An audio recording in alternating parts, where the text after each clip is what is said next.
లో శాంతిని పునరుద్ధరించడానికి మూతపడిన హర్ముజ్ జలసంధిని మళ్లీ ఓపెన్ చేయడానికి అమెరికా ఇరాన్ దేశాల మధ్య జరుగుతున్న రహస్య చర్చలకు ఖతార్ దేశమే లీడర్షిప్ వహిస్తుంది.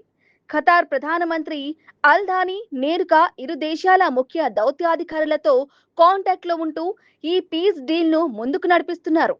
సరిగ్గా ఇలాంటి సెన్సిటివ్ టైంలోనే బ్లూంబెర్గ్ నివేదిక ప్రకారం ఖతార్ ఉప ప్రధాని ఇరాన్ తీసుకున్న వివాదాస్పద టోల్ నిర్ణయానికి మద్దతుగా సంచలన వ్యాఖ్యలు చేశారు. హర్ముజ్ జలసంధిలో ఇరాన్ ఏర్పాటు చేసిన తాత్కాలిక టోల్ విధానాన్ని తప్పు పట్టలేమని ఆయన స్పష్టం చేశారు. ఖతార్ వాదన ప్రకారం యుద్ధ సమయంలో ఇరాన్ సైన్యం హర్ముజ్ సముద్ర గర్భంలో భారీగా సముద్రపు ల్యాండ్ మైన్స్ బిగించింది.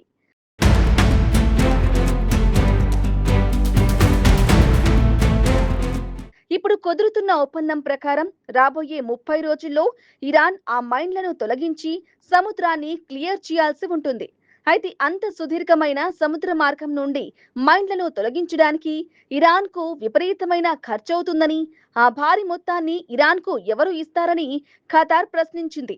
అక్కడ శాంతి భద్రతల రక్షణ కోసం అయ్యే ఖర్చును వసూలు చేసుకోవటం ఇరాన్ కనీస అవసరమని, అందుకే ఆ మైన్లను తొలగించే వరకు ఇరాన్ అక్కడ తాత్కాలిక టోల్ వసూలు చేయడంలో ఎలాంటి తప్పు లేదని ఖతార్ ఉప ప్రధాని సమర్థించారు. అయితే తాము కేవలం తాత్కాలిక టోల్ కు మాత్రమే మద్దతిస్తున్నామని, భవిష్యత్తులో ఇరాన్ దీన్ని శాశ్వత టోల్ గా మారిస్తే మాత్రం ఖతార్ ప్రతి వేదిక పైన దాన్ని తీవ్రంగా వ్యతిరేకిస్తుందని ఆయన క్లారిటీ ఇచ్చారు.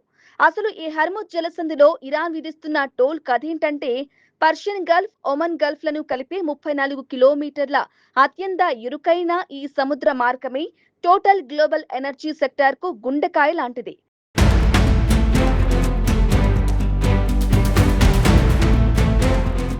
ప్రపంచవ్యాప్తంగా సరఫరా అయ్యే మొత్తం ముడి చమురులో దాదాపు 20% చమురు రవాణా కేవలం ఈ ఒక్క మార్గం గుండానే సాగుతుంది.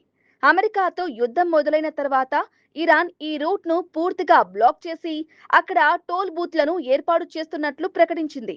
ఈ రూటు గుండా ప్రయాణించే ప్రతి భారీ కమర్షియల్ నౌక నుండి ఏకంగా $10 లక్షల ట్రాన్సిట్ ఫీజుగా ఇరాన్ బలవంతంగా వసూలు చేయడం ప్రారంభించింది.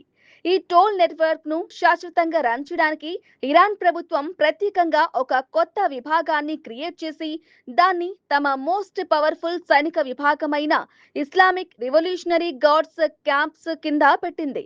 అయితే అమెరికా ఈ టోల్ బాధ్యతని తీవ్రంగా వ్యతిరేకిస్తుంది. ప్రకృతి సిద్ధంగా ఏర్పడిన అంతర్జాతీయ సముద్ర మార్గాలలో ఇలా నౌకల నుండి డబ్బులు వసూలు చేయడం పక్కాగా అంతర్జాతీయ చట్టాలకు విరుద్ధమని వాషింగ్టన్ గట్టిగా వాదిస్తోంది. ఈ విషయంలో America president Donald Trump Iran కు సపోర్ట్ ఇవ్వొద్దంటూ పొరుగునే ఉన్న ఒమన్ దేశాన్ని సైతం నేరుగా బెదిరించారు.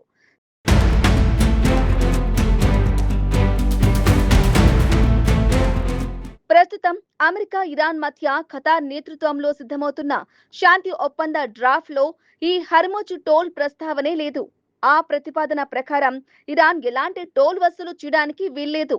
దానికి బదులుగా ఇరాన్ పై ఉన్న పాత ఆర్థిక ఆంక్షలను అమెరికా పూర్తిగా ఎత్తేస్తోంది.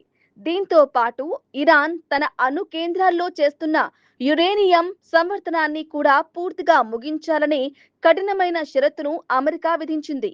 ఈ పరిస్థితుల నడుమ ఖతార్ ఇప్పుడు ఇరాన్ టోల్ హక్కుకు మద్దతు పలకడం అమెరికా ఇరాన్ శాంతి చర్చలను ఎలాంటి మలుపు తిప్పబోతుందో చూడాలి.